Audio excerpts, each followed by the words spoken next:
সম্মানিত অতিথিবৃন্দ, member of diplomatic community, উপস্থিত কড়াইলবাসী, সাততলাবাসী এবং ভাসানটেকবাসী, আসসালামু আলাইকুম।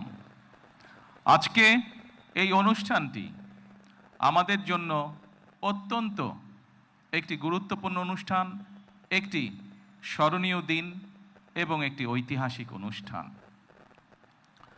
প্রথমেই আমি আল্লাহ রাব্বুল আলামিনের দরবারে হাজারো শুকরিয়া, লক্ষ কোটি শুকরিয়া আমি আদায় করছি।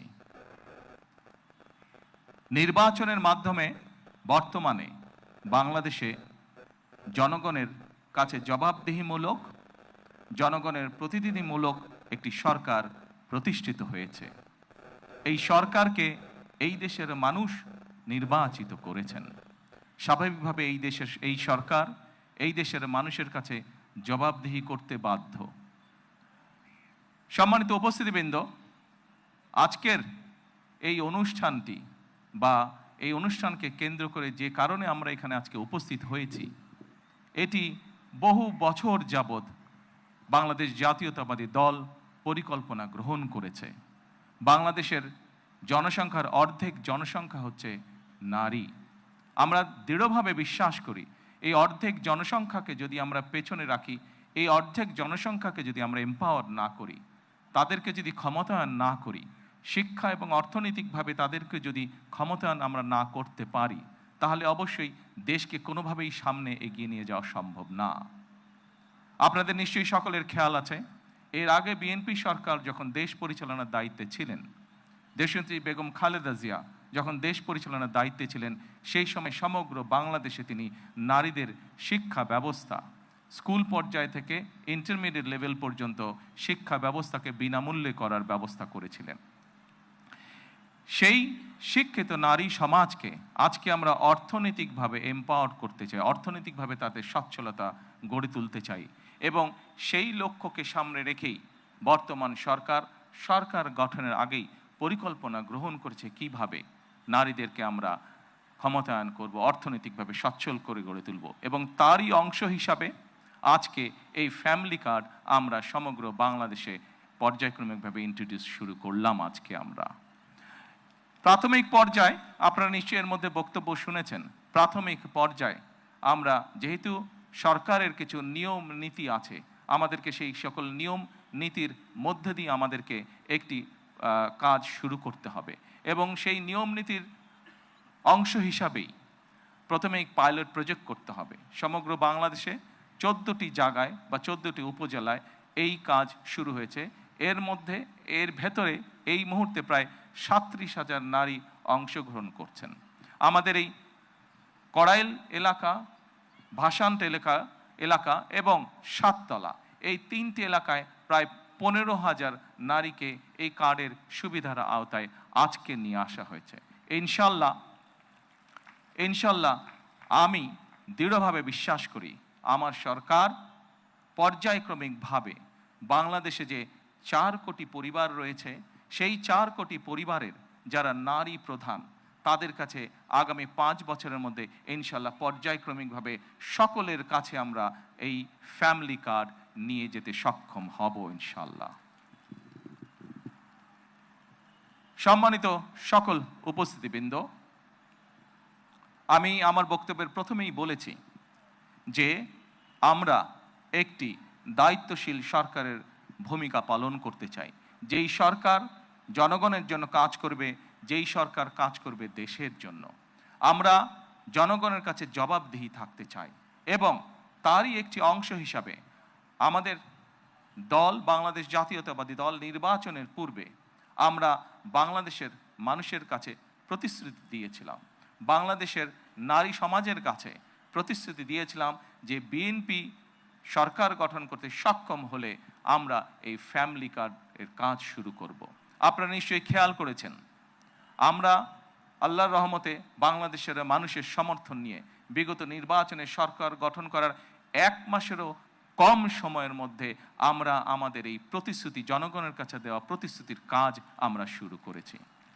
এবং শুধু এই প্রতিশ্রুতি নয়, আমরা আরও কিছু প্রতিশ্রুতি করেছিলাম, তার মধ্যে যেগুলো আমাদের প্রায়োরিটি প্রজেক্ট ছিল, তার মধ্যে আরেকটি আছে কৃষক কার্ড।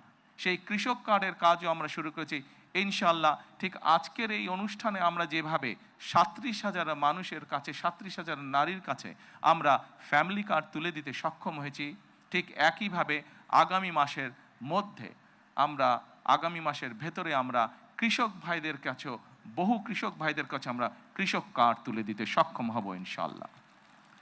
সম্মানিত উপস্থিতিবৃন্দ, আপনারা নিশ্চয়ই খেয়াল করেছেন আমরা দেশের মানুষের কাছে আমরা প্রতিশ্রুতি দিয়েছিলাম, বিশেষ করে আমরা বাংলাদেশের কৃষক ভাইদের কাছে আমরা প্রতিশ্রুতি দিয়েছিলাম যে বিএনপি সরকার গঠন করতে সক্ষম হলে যাদের কৃষি ঋণ 10,000 টাকা পর্যন্ত আছে, কৃষি ঋণ সুদ সহ, সেই কৃষি ঋণ বিএনপি সরকার গঠনে সক্ষম হলে সেই কৃষি ঋণ আমরা মৌকুফ করব। আল্লাহর রহমতে আমরা গত সপ্তাহে সেই 10,000 টাকা পর্যন্ত কৃষি ঋণ মৌকুফ সরকারের পক্ষ থেকে করে দেওয়া হচ্ছে সুদ সহ। এইভাবে একে একে আমরা জনগণের কাছে দেওয়া প্রতিশ্রুতিগুলো, যেই প্রতিশ্রুতিগুলো পূরণের মাধ্যমে জনগণের ভাগ্যের পরিবর্তন হবে, যেই প্রতিশ্রুতিগুলি পূরণের মাধ্যমে, একটি সরকারের প্রতিশ্রুতি পূরণের মাধ্যমে দেশের ভাগ্যের পরিবর্তন হবে, জনগণের ভাগ্যের উন্নয়ন ঘটবে, সেই প্রতিশ্রুতিগুলো আমরা ধীরে ধীরে পর্যায়ক্রমিকভাবে যে কোনো মূল্যে পূরণের চেষ্টা করব। আজকে এই ফ্যামিলি কার্ড ব্যক্তিগতভাবে আমার জন্য আজকের দিনটি খুবই ইমোশনাল। কারণ এখানে আজকে যারা আপনারা অতিথি উপস্থিত আছেন, এখানে কিছু মানুষ উপস্থিত আছেন যাদের সাথে বিগত অনেকগুলো বছর ধরে আমি বসে বসে আমরা পরিকল্পনা গ্রহণ করেছি যে কিভাবে যখন সময় আমরা পাবো, সুযোগ পাবো, জনগণের সমর্থন পাবো, সেই ফ্যামিলি কার্ডটিকে আমরা বাস্তবায়ন করব।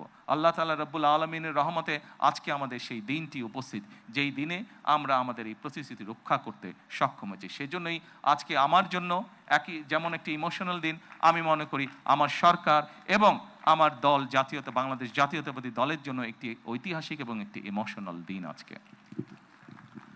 সম্মানিত সকল উপস্থিতিবৃন্দ, সম্মানিত সভাপতি সহ মঞ্চে উপস্থিত অতিথিবৃন্দ, আসুন, এই দেশটি আমাদের প্রথম এবং শেষ ঠিকানা। এই দেশের মানুষের প্রত্যাশা বর্তমান নির্বাচিত সরকারের কাছে অনেক, সেটি আমরা বুঝতে পারি। কিন্তু একই সাথে আমরা যদি বাস্তবতা বিবেচনা করি এবং সমসাময়িক ঘটনা, মধ্যপ্রাচ্যের যে পরিস্থিতি, সকল কিছু যদি বিবেচনা করি, তাহলে আমরা যে প্রতিশ্রুতিগুলি দিয়েছিলাম, আমরা অবশ্যই আমাদের প্রতিশ্রুতি থেকে বিন্দুমাত্র আমরা অবস্থান পরিবর্তন করব না। হয়তো সমসাময়িক বৈশ্বিক পরিস্থিতির কারণে ক্ষেত্র বিশেষে হয়তো আমাদের কিছু কিছু ক্ষেত্রে সময় বেশি লাগতে পারে প্রতিশ্রুতিগুলো বাস্তবায়নের জন্য।